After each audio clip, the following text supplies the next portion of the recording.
Hey guys, what's up? Welcome to my channel. My name is Frank, and today I wanted to show you guys how I put my entire Iron Man suit on, start to finish by myself, with some hiccups.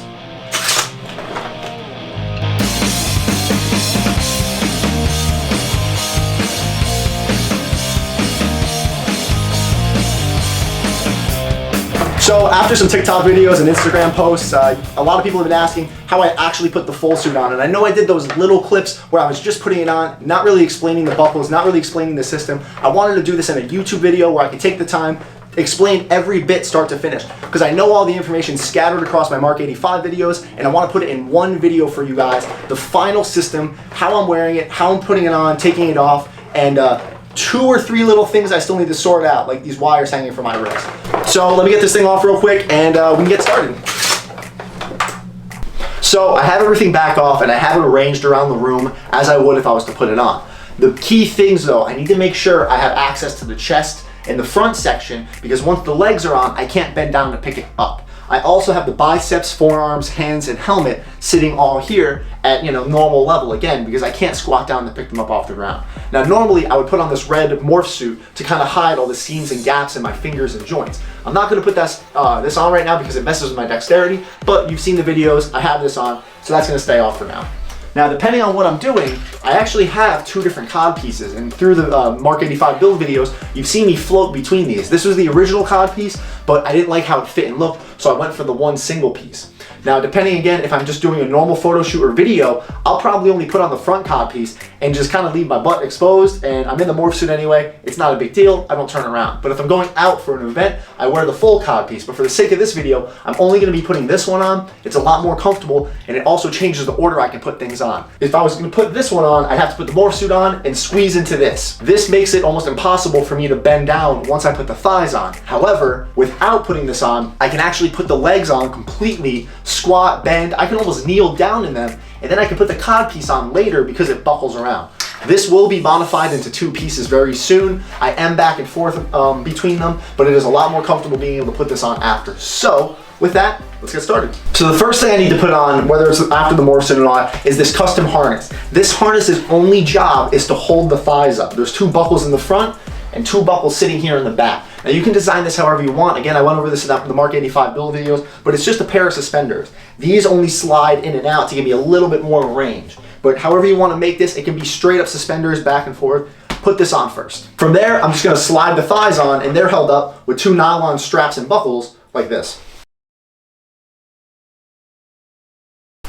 Now if you're a guy and you know the male anatomy, these things aren't typically flattering, so I have the cod piece on now because reasons, so it's just going to stay on for now because that's not going on YouTube. Obviously this would all be covered up and I don't want to get flagged for any inappropriate content. Deal with it. So the shoe system's actually kind of cool. I'm very kind of proud of this.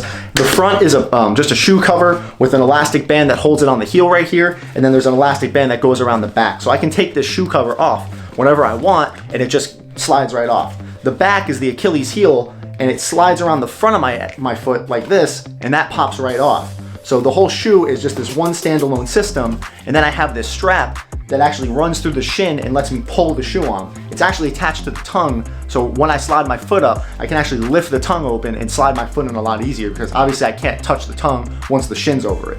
Hiding inside the shin is actually a little magnet, and on the back of this strap is also a magnet that clips to the front of it, so I just have to reach down in there and pick the strap back up. So once that's in position, I can actually lift my leg up and actually step into the boot, and all I have to do is tip it on its side, slide my leg in, find where the shoe opening is, slide the shin up, and then the leg goes on, and that's it. And then I just have to put the other one on, and again, with this new cod piece, I have a lot more mobility and flexibility. Obviously my shorts are kind of bunching up so you can see those, but because the thigh and the shin aren't connected, it actually lets me turn and twist a lot better instead of risking any breaking any joints.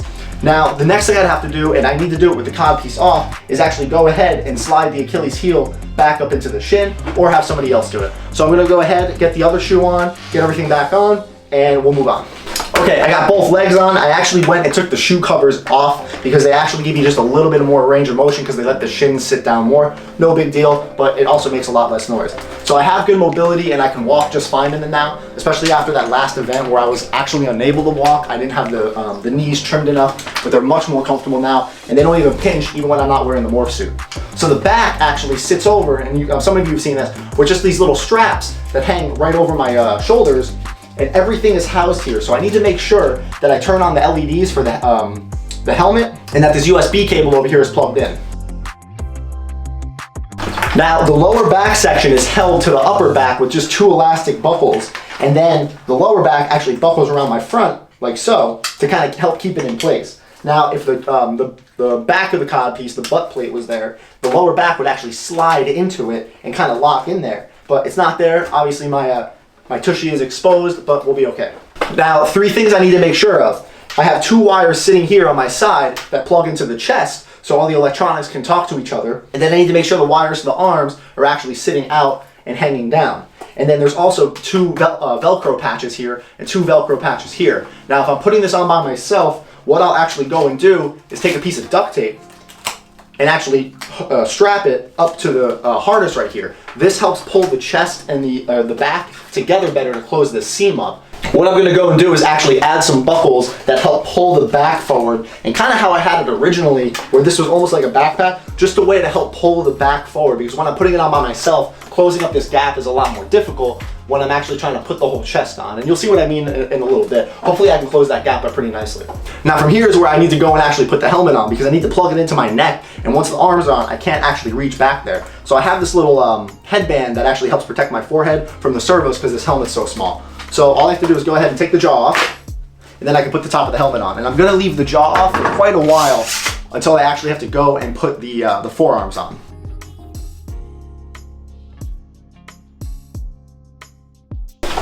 So the helmet just plugs in with 2 JST connectors that are ran up the neck, and they kind of get tucked down and folded. Unfortunately, they're a little itchy unless I have the morph suit on, so I'll have to live with it. Now the top of the helmet's on, so I don't need to worry about this later, and I can just leave the mask open and continue about putting everything on. And it kind of looks kind of funny, just kind of sitting up there. So from here, this is the spot in the donning of the suit that was always tripping me up, and why I was unable to do it by myself until recently, until some brainstorming. So the buckles that hold my biceps up, I was kind of having difficulty actually buckling them in by sliding them up, and I needed help. But now what I can do is actually slide the wires through the bicep, reach back, take the buckle them in, and kind of leave it hanging there for a minute. And I'm gonna do that to both biceps and just plug them in and let them sit there. So now the biceps are supported, and my arm got stuck, sorry.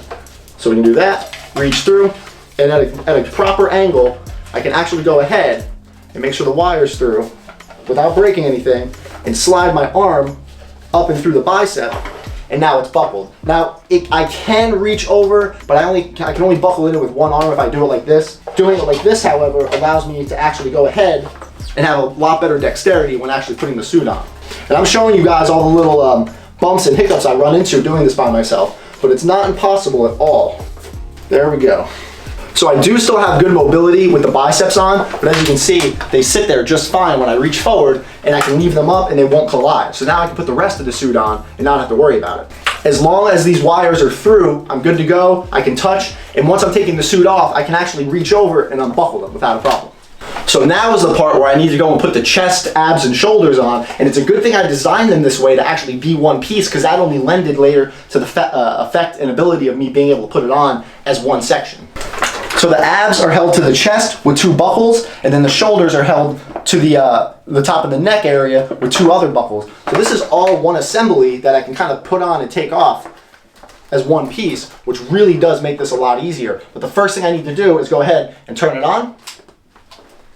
And then very carefully, I need to reach over and plug in the wires on the side. So as I hold the chest up, I have better dexterity with my right hand, and I can reach over and plug everything in. So once everything is plugged in, what this does is it allows the 12-volt USB pack that's in the abs to talk to the lights on the back. And vice versa, it allows the controls to work for everything else, because this needs the 12-volt battery pack. So now what I can do is flip the shoulders forward and actually start to slide the neck on. And once the neck's on, I can actually line everything else up. So all I gotta do is weasel my neck through, and then the solid neck is nowhere near as uncomfortable as it looks. And now what I'm gonna do is I'm actually gonna slide the chest and try to lock it down and cinch it up to my shoulders. So it's a little hard to do this without the mirror, but let's see how close I got. So I was able to get the Velcro on, and now what I need to do is take the sides and actually help meet them up. And I'm having limited mobility with the biceps, but again, it's not the end of the world. I'm gonna pop in the mirror and make sure I get everything lined up properly. So I have the chest on, I have the shoulders on, I have the abs on, and everything's supported. The last things I need to do is actually go ahead and put the jaw on, and one of the Velcro straps right here actually kind of failed. So this isn't able to close all the way. And these are things that are gonna happen. Now, because I wasn't able to slide the chest up all the way and close that gap, there is a little bit of it. Again, if I had a little bit of help, it wouldn't be that big of a deal, and I'm kind of doing this a little bit out of order. My shirt also doesn't help with everything sliding around, and I think once I actually get the buckle to secure the back to the front harness again, it won't be a problem at all. Now I can go ahead and slide the jaw on with no problem because it's magnetic. And now the jaw's on. Now the cod piece is a little weird in this suit because this is the V1 cod piece and it doesn't actually line up to the V2 abs. So if you can see right here, the abs are actually sitting in front of the cod piece with the help of a little tab, and it's kind of like a pinch tab, and it does that to help keep them in place. And then the cod piece itself sits behind the thighs. Now some of you with the Mk85, there's these thigh inserts that go between the thighs themselves and the cod piece. I was never able to get those to work, so I didn't even print them. They're very uncomfortable, and I've only seen a couple like super skinny people be able to fit those. So if you can print them, go for it. But I wasn't able to get them to work, and honestly, I don't think it matters too much. You can still close the gaps up pretty nicely, and then the morph suit helps cover up any seams and gaps that you might see. So from this point, with everything powered on, with the wires sticking out, I can go ahead and actually start putting the gloves on. So what I'm gonna do is I'm gonna slide one forearm on, plug it in, slide the other forearm on and plug it in, and then I'll just barely be able to touch my fingers together with the elbow joints. From there, I can actually go ahead and plug the gloves in and actually slide them on very carefully. So I'm gonna move the camera to the desk to kind of show you what I kind of do. I apologize that the lighting's not ideal. I'm not in the best position to change it, but I'm gonna go ahead.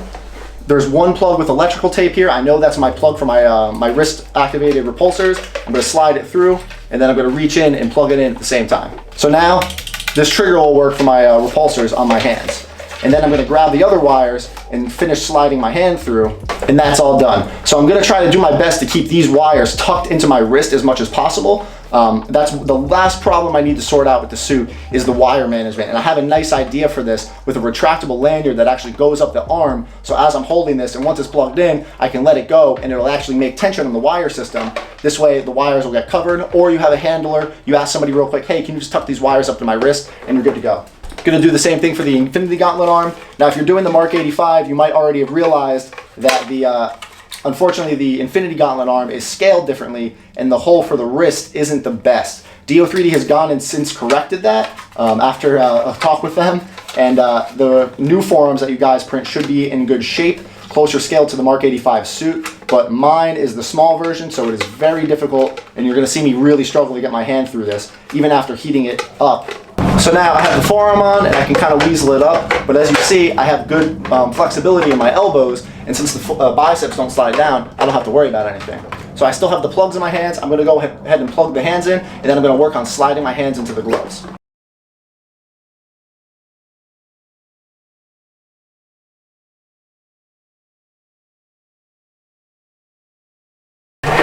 So the gloves are slid on. Obviously you can see the gaps in my fingers. I was able to maneuver the wires a lot better this time, and I was actually able to get the wires completely tucked away in my right hand, but as you can see, I still have them kind of dangling out my left. And once I get that retraction system hooked up, that should sort itself out. So you can still see them sitting there. You can see still I was able to get the suit on by myself. And if I do this without interruptions, you know, streamlined start to finish, it takes me roughly 10 to 15 minutes by myself. If I have help, it takes me anywhere between 7 to 10 minutes. So that's really not too bad. So once I have the gloves on, I have full control of the suit. I can go ahead and turn the stones on. I can close the mask. I can open it, turn the eyes on and off. So it gives me a lot more control. I'm very happy with how this turned out. I hope this hopefully helped you guys figure out just different ways to mount your suit. You can hear that there is a plastic clunky noise. It's a plastic cosplay suit. There's gonna be noise. I have felt, I have foam laid around the entire suit. It can only do so much until you're gonna start to see it. So, you know, you can play around with that all day. That's totally up to you. As for mobility, I can lift my arms up pretty good. I can put them in front of me. I can touch my fingers. Can't touch my head. The repulsors work on both hands. And as long as I'm careful with my thumbs, I can actually make a fist. I can open and close my hands, but if they get too close, like with the mask, if I do it wrong and make a fist, it'll accidentally close the mask. But I'm a lot more careful with it now, and as I've gotten used to the suit more, I'm a lot more cognizant of making sure my thumb's out or where it is. But it is kind of nice being able to stand there and kind of just close the mask without having to do any big gestures. And I only need to move my fingers a little bit. So I think that's kind of nice, especially since there's no Arduino or programming in the suit. I know I've mentioned that before, but I'm really proud of that fact. So that kind of does it for how I put the suit on. It's not too uncomfortable. I wanted to kind of sort that out, especially since I was able to fix the knees and the legs. I can walk much better now. Standing here is fine, and once I kind of sort out the whole codpiece comfortability thing, I think I'll be in good shape. It's made for my body. It was made to fit me, so it's comfy. It's not itchy anywhere. It doesn't squeeze or hug or, you know, rub in the wrong spot. So see, I just did it. So I'm pretty happy with it. If you guys haven't already, if you could subscribe, that'd be really cool. I have tons of videos on this, so if you just found the channel looking for an Iron Man suit, hopefully this kind of caught your interest. I documented how to make this entire thing, and it was a whirlwind of a learning experience. So I do have a couple more build videos coming out. Hopefully I can take this to some events soon, or take it out to more photo shoots. Like I said, I have just a couple final things to sort out, being able to put it on by myself, but I'm happy with it. So theoretically, I wouldn't need a handler, but a handler is always good, because if something falls off, if the jaw falls off, if something comes off, I'm not going to be able to fix it. So yeah, I'm happy with it. I think it looks good. I'm very pleased with it, and the sky's the limit. That does it for this video, guys. Again, thank you so much for watching, and have a good day.